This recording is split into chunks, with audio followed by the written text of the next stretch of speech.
Hi everyone, my name is Ibrahim. I work as an internal medicine trainee in the NHS. In today's video, I'm going to talk about my road to UK.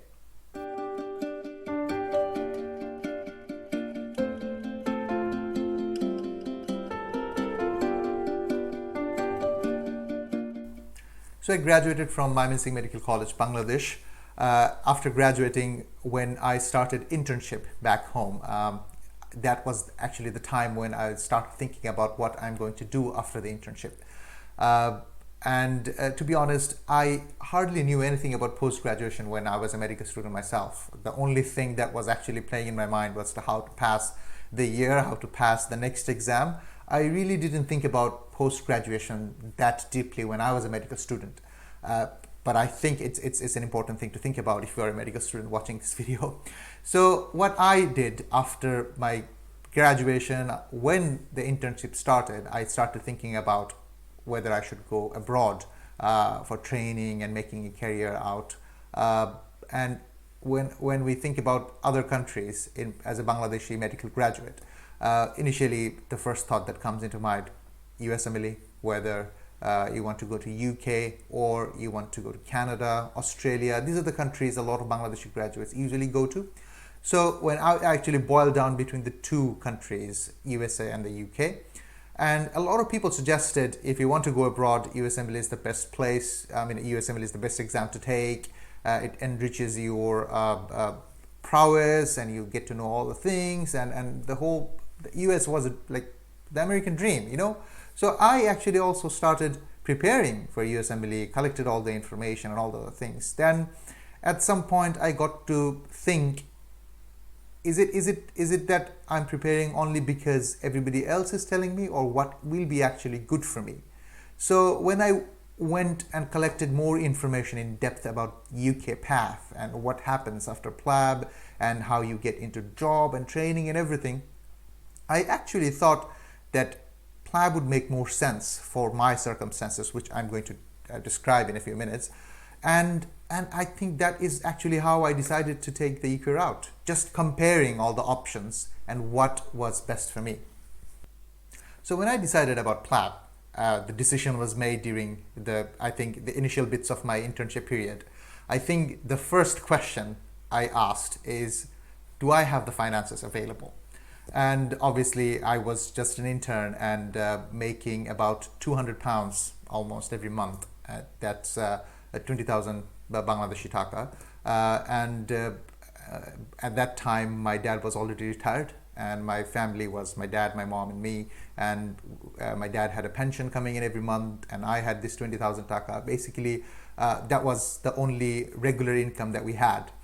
And given in that situation, to think about the amount of cost that would take for me to go abroad was a very bold step, I would say. And I went to my dad and I talked to him about the whole pathway.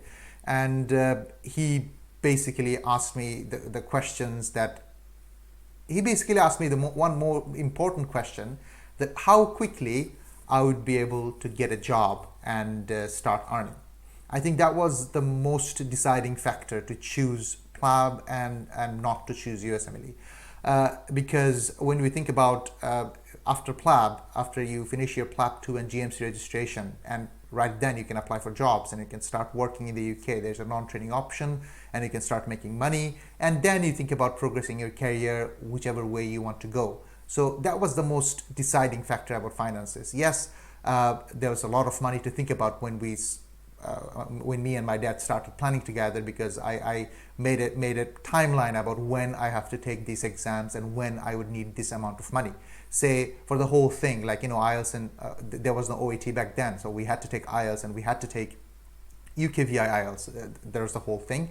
So when would I take IELTS? When would I take PLAB 1? When would I take PLAB 2? When would I apply for visa? We just sat down together and made a proper date plan. So financing wise, obviously I would say it made sense for me at my condition, given my father was retired and I was just an intern. I didn't have any other passive income or anything of that sort. So with my intern money, whatever I could save at the end or the middle of it, I took my IELTS exam. Uh, After I finished the IELTS exam, I got the required score in one go. I booked PLAB 1. I asked half the amount from my dad. So basically half amount of PLAB 1 and half the full amount of my IELTS exam was from my own internship earned money. And after I also completed PLAB 1, then I actually had to take some time before I could take PLAB 2, because PLAB 2 is not only about the PLAB 2 exam itself. You have to go to the UK, you have to think about where you will be staying, how much you'll be spending, you have to think about the plane ticket, you have to think about the food, you have to think about the visa application and all the other things. And I think during that time was the most crucial time of my entire PLAB 2 journey. As I was saying, the visa application process was the most crucial part of my whole journey, because when I finished PLAB 1, and a lot of people, you will see after passing PLAB 1, they book PLAB 2 as soon as possible, and I couldn't do that because I was thinking about how am I going to apply for the visa, because whoever I asked and whoever I went to, basically all of them said the way my dad has the money saved in his savings account in Bangladesh, there is a called Sanchoy Potro, which is saving certificates. That's not a conventional bank account. So if you don't have money in a conventional bank account, then you can't show this as a liquid asset. If you don't have like land properties or buildings and assets, you cannot get a visa. So many things, so many people actually told me that this is not how it's done. They have experience in student visa application. They have known people who got the visa this way. You need to show a lot amount of money and everything. So that actually delayed the process of me after passing PLAB 1 to apply for to book PLAB 2, because booking PLAB 2 was dependent on whether I will apply for visa or not. So my dad also had to put some money together to spend, because I have to book airplane tickets, I have to pay for this place I'm going to stay and all the other things. So the whole thing got delayed from his end, and my end, I was basically thinking, how am I going to apply for this?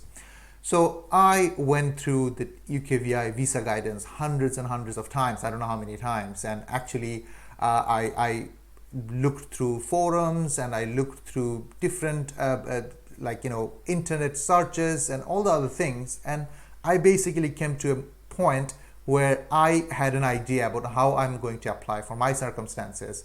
I just closed my eyes and ears, put together an application, got all the paperwork ready and made, signed by the authorities that was required to, and I applied for the visa. So I think 50% of me was thinking that I'll get rejected, but 50% of me was hopeful that I'll get the visa, and I think that won. So I got the visa in one go. So my advice and I've been saying this through our blog articles, I've been saying this through all the people that messages me over the last few years that we've been running this Road to UK. Do your research. Don't just trust anybody else. Like, if you know well what your circumstances are. So if you can somehow understand the whole process well, and if you understand how the whole visa application process work, you don't have to go to anybody. You can prepare your own stuff, and that's what we are actually doing, empowering yourself. So yeah, that's the whole process that took for me for the visa application. And when I actually came to the UK, it was a complete land of the unknown, I would say, because I don't have any family in the UK. I hardly knew, I think, a handful of people who didn't even live near me when I was in the UK. So it was a journey, and it was a difficult time, I would say. And so you have come to a new country and you're planning for an exam which you have spent so much time and so much money on. It felt like such a huge weight on my shoulder. And obviously I really wanted to pass it in one go, because I knew if I had failed in my first attempt, probably it would be another year before I could take another chance or something. So a lot was riding on me when I was in London preparing for my PLAB 2. So yes, a lot was riding on me when I was actually preparing for PLAB 2, and when I passed PLAB 2 in my first attempt, basically I was looking back and how lucky I was, I would say, And obviously I was grateful that I passed IELTS in one go, then I passed PLAB 1 in one go, then I got my visa in first attempt, then I passed my PLAB 2 in first attempt. So basically everything became so real back then. And nowadays you don't have to stay in for ID check, but back then you had to book a separate ID check and go to the GM store. So I had actually stayed after my PLAB 2 so that I can get everything done.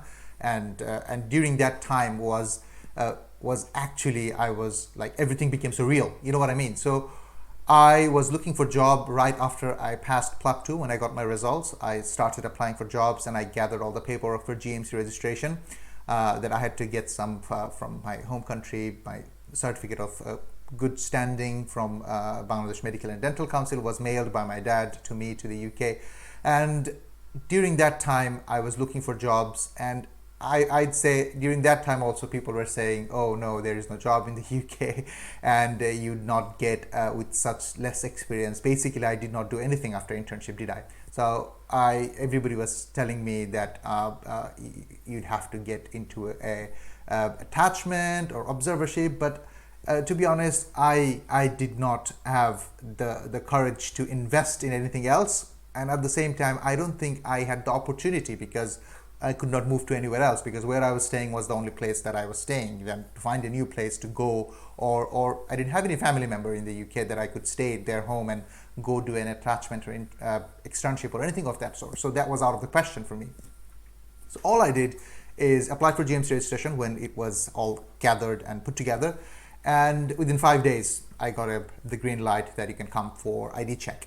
So during the whole process of application for job, I was going through all the job description and person specification. Every job description, I was thinking, oh, maybe I'm not suitable for this job. Oh, they're asking for this, they're asking for that. So I was taking a long time to go through this person specification, understanding the whole process. And basically, I just applied 10 jobs in say 2 weeks. And then within this 10 jobs, I basically got an interview callback. And I was like, okay, that sounds amazing. And as I was in the UK, I actually made plans to go to the interview in person.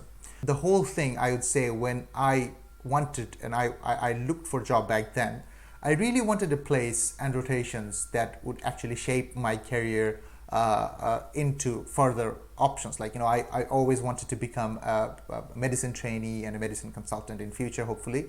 So I always wanted to do job in medicine specialties. So all the jobs that I applied for was related to somehow medicine. And also I want to do rotational posts so that I get actually acquainted with all the different departments.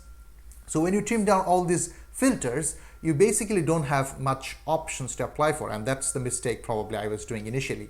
So, but I got called for the interview and everything. I attended the interview in person, and that was my first ever real job interview in my whole life. So I remember it was in Southampton. It's a nice place, beautiful place. But I attended the interview and I was successful in the interview, but instead of doing an FY2 level job, they were offering me an FY1 level because I basically had no experience. So I wasn't happy with the offer, and I told them that no, my internship is accepted as an FY1. I would want to do an FY2 level work.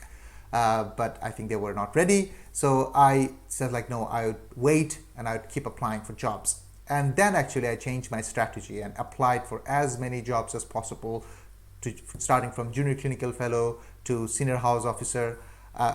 Keeping away from senior clinical fellow and ST3 level. Anything below ST3 I applied for. And by the time the next job interview we got was basically at the Trustgate Doctor CT1 level medicine rotational post. And I think that interview and the whole job actually shaped what I did further. So before the job I finally took, I had a couple of interviews before that, but I wasn't actually finding the job that I was looking for. As I said earlier, I was basically looking for an FY2 or CT1 level rotational jobs in medicine. That was my target, because that would actually give me the exposure to work into different branches of medicine, to get to know the different branches of medicine, and finally work towards my core medical training, or which is now internal medicine training application.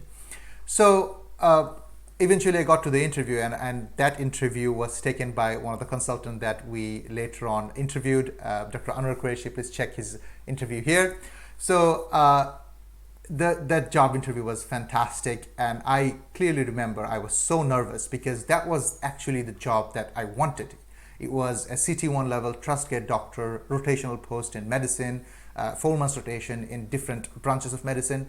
So basically, when I got called in for the interview, and I was like, I need this job because that was the one that I was looking for. I'm pretty sure if you are applying for jobs right now, there are a few jobs that come into your in a list that that I wish I could just do this job.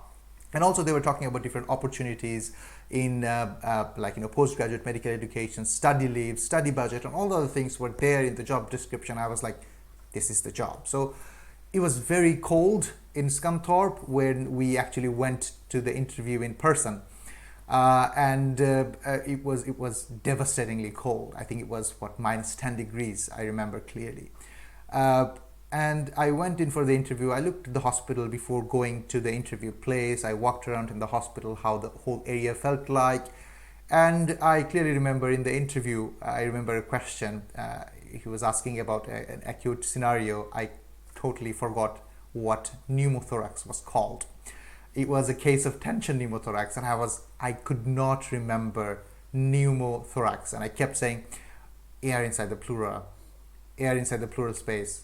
So it's an emergency, air inside the pleural space. And the consultant was so amused that I could not remember the word tension pneumothorax. It was a great experience, I would say. But still, with that kind of botched interview, I guess, I presented myself well.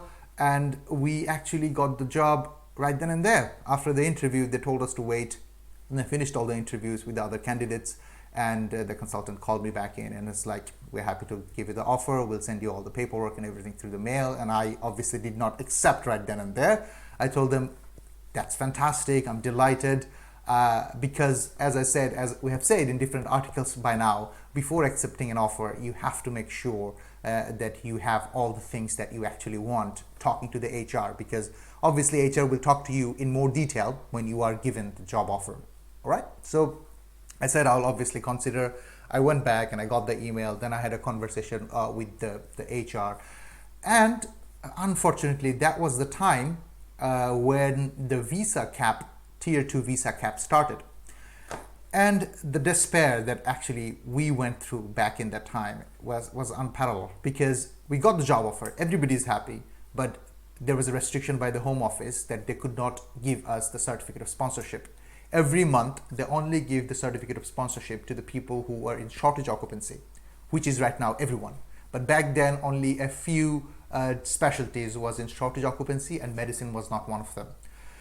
So we did not get a cause. So I remember we got the job in December one year, and every month since December, January, February, March, April, May, June, all these months, we just sat there waiting for a cause. At some point, we decided that, I obviously went back to my home country in February, and I decided, should I just give up? Because what happened to all of this? Like, I passed PLAB 2 in one go, I passed PLAB 1 in one go, I got GMC registration, I got the job offer, but there is just no way to get the visa. Basically, I was thinking about starting something somewhere in Bangladesh and giving up the whole dream, but I think the God had other plans. So we came up with an idea that, okay, let's just then apply in the jobs in shortage occupancy for now, and let's see what happens. So we've talked to our HR. I think I always emphasize on how important it is to have a conversation with the representative that is actually managing your application process. So the HR was really, really sympathetic, because she was applying for our certificate of sponsorship and she was getting denied, and she needed doctors in the hospital and everything. So we talked to the HR about whether we can apply for a job in emergency medicine, because that was back then was in shortage occupancy. And the HR said, okay, we'll hook you up at an interview with the emergency medicine consultant. And I did a Skype interview with the emergency medicine consultant then, and he was happy with how I presented myself and everything. So I did basically 2 interviews for the same job, you know what I mean? So I got a job in emergency medicine, then they applied for our visa, and we had a pact with, basically, we told the HR that yes, it's fantastic that we got the job in emergency medicine, but emergency medicine is not my target. I want to go move into any rotational medicine. So whenever you have a chance, you have to let me move to the medicine branches. So I applied for the tier 2 visa, and I got the tier 2 visa and started join emergency medicine, and I think that was a big blessing in disguise. So my emergency medicine job, when I started which actually the whole visa thing actually forced me to start with emergency medicine job, was a blessing in disguise. Why did I say that? Because that was actually the place where I learned how the whole NHS work. Like when the patient comes into the hospital, how they're treated, how they walk to the front door, and how they are actually sorted out in like whether the patient is admission, whether the patient is a major trauma, whether the patient should be actually, like the whole process from the grassroots level. I think grassroots would be more like GP, but like, in a hospital setting, obviously emergency medicine is the front door of the hospital. So there was a lot of opportunity to learn. Like, I could learn hands-on things. I could do like, the practical procedures. There was an opportunity. I could do like patient interaction by myself or under supervision. So everything I could actually do to prove my competencies was in emergency medicine. And within 3.5 months, I would say 4 months, basically I gathered all the evidences I needed to get the CREST form signed. Back then it was actually called alternative foundation competencies, but by the time we were getting close to getting this done, the CREST came into play. CREST stands for Certificate of Readiness to Enter Specialty Training. So yes, for IMT, I think there is a few, IMT means internal medicine training, there was a few entry criteria which we all fulfilled, but it was the only thing that was needed for us to collect, and emergency medicine made it abundantly easy to get all the things done. Basically, I had to prove that I can work as an FY2 level, so that the consultant was really happy to get this signed off. And when I moved on from my emergency medicine to later on in wards, like I moved on to stroke ward, which is basically a coalition with geriatric and neurology together. So there was a separate stroke ward in Scunthorpe General Hospital. I really cherish my time there. The entire time that I worked in stroke ward, in the entire Scunthorpe General Hospital is actually formed how I work and how I learn things in the UK. So in stroke ward, when I actually moved from A&E to a medicine ward, I basically saw another picture of how general medical care goes on into the ward, like how ward rounds and everything, because emergency medicine is so buzz, like there is no specific ward round, there is no, everything is happening like quickly, like a patient comes, the patient admits, goes to the ward, and after they go to the ward, what happens? Because when I was in stroke medicine, I also had to do on calls in acute medicine. So I saw the whole picture, because I talked to a lot of doctors then, like doctors in acute medicine. They kind of feared emergency medicine, because they thought, oh my God, the amount of chaos that is in emergency medicine, I don't think I will be able to work there. But I didn't have it, because I actually worked in emergency medicine. So I think that's why I always cherish my time in emergency medicine, because you get to know so many things, and once you overcome that working in a very busy department, everything seems much easier and slower if you go to the ward, which possibly you'll be working your whole life if you don't choose to go to emergency medicine. So even if you are looking to get into GP or looking to get into any other specialties, I would say 6 months in emergency medicine adds a lot to your experience. And if that is your first job, that actually makes it so much easier, because emergency medicine is always covered with a consultant, a registrar is always there. So if you're stuck with something, you don't have to go far to ask for help, because they're always there. So you can just ask them, like, I'm new to the system and I don't know what this means, and they will help you out. So you ask once, or you ask twice, and the third time you can do it yourself. So that's how actually I learned. So in stroke medicine, and then I moved on to hematology. So basically I went from very busy to medium busy to not busy ward. And that's how I graded and learned different types of medicine, different types of care, and I got the opportunity to work with different kinds of people that actually I never thought of when I was in Bangladesh, like the way you can closely work with occupational therapists, physiotherapists, the nursing staff, the healthcare workers, the dietitian, the speech and language therapist, the discharge case managers. These are all the workforce that NHS have that I never even knew of before coming to the UK. So those experience, whichever specialty you want to go to, there will be multiple disciplinary teams. So try to foster that that experience that you want to work with different kinds of people, and that helped me put a good portfolio together. Like obviously I did courses. I never actually forgot, even though I was in emergency medicine, my target was always, my heart was set for internal medicine training. And I worked for CREST, and not only just CREST, I worked for portfolio. I did a clinical audit when I was in emergency medicine. I did some audits when I was in acute medicine as well. I did teachings when I was in the medicinal rotations. And all this actually happened because I was regularly talking to the Postgraduate Medical Education Center. They are a lovely bunch of people wherever you are. I'm pretty sure they are. So Postgraduate Medical Education Center managers, they want doctors to go to them and ask for their help. And we did, and they set up with us journal club. I presented in a journal club. I presented in a teaching session. I attended all the grand rounds and teaching sessions and asked that for my attendance timeline. Like, you know, you have to sign in whenever you attend a meeting or a grand round kind of presentation, and they all have the document. So they gave me a document back that this doctor attended all the settings and everything, and I put it in my portfolio because that's how I learn things. So if you are proactive and if you know what you are working for, it doesn't matter whether you're a trainee or a non-trainee. You just have to target towards what you have to achieve. And yes, obviously it helps you if you're a trainee.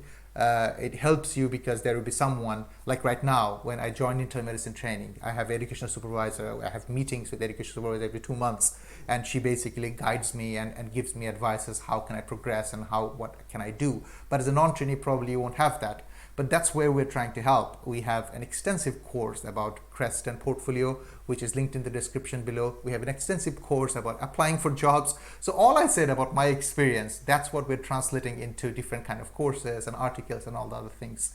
And I just went on from there. So I just want to wrap up the whole video with some tips and advice that I want to give. The whole thing that I would start with: don't let anybody tell you that you can't do it. Don't let anybody tell you that it won't happen, or you can't find a job, you can't pass the exams. Do your own research, like I did. Do your own, don't let me tell you that you can do it. You have to find the strength within yourself. You have to find the information and everything by yourself, and then make a conscious decision. You are a doctor, for crying out loud. You are an adult person, so you have the right to make a decision by yourself, and all the information that we are making available for you, you have the right and you have the capacity to weigh all these things. So that's my first advice. Don't just get swayed by what other people are saying. Find your own researched thing. The second thing is, when you come to this country, and I felt the same way when I came. When I first came here, obviously I felt homesick.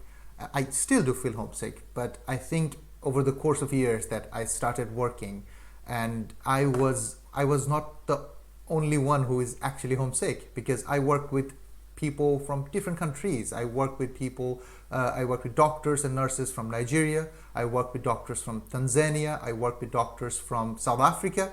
I work with doctors from Kenya. And also, if you go to the other side, I work with doctors from India, Pakistan, Bangladesh. I work with doctors from Malaysia. I work with doctors who came from Australia.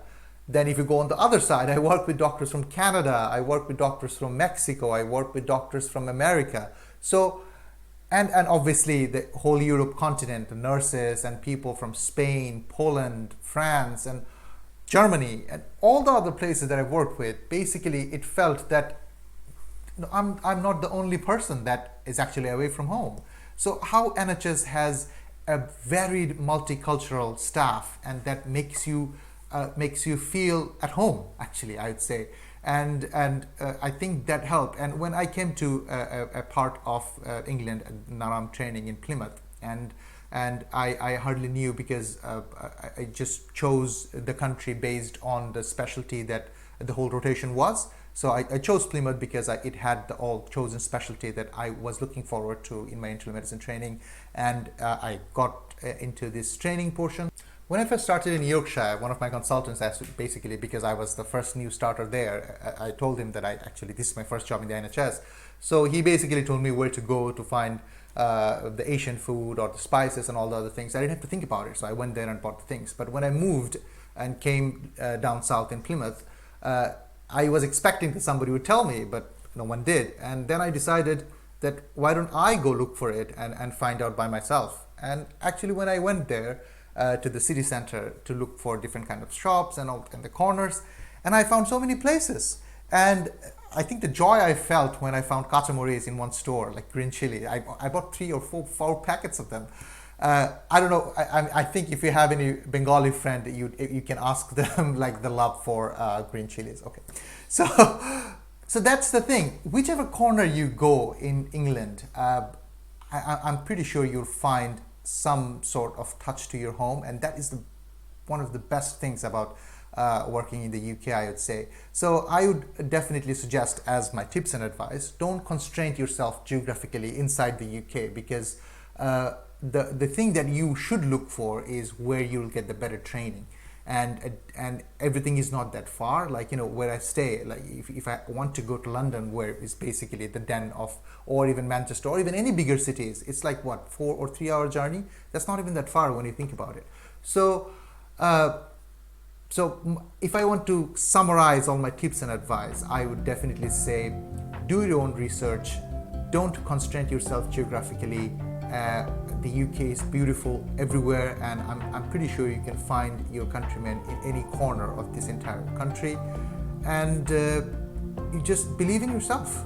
Like, I don't know how to simplify the whole thing. Like given my financial circumstances, given my the whole social circumstance, how I managed to come to the UK, and I'm sure if you do your own research, if you do believe in yourself, you can do it too. Thank you.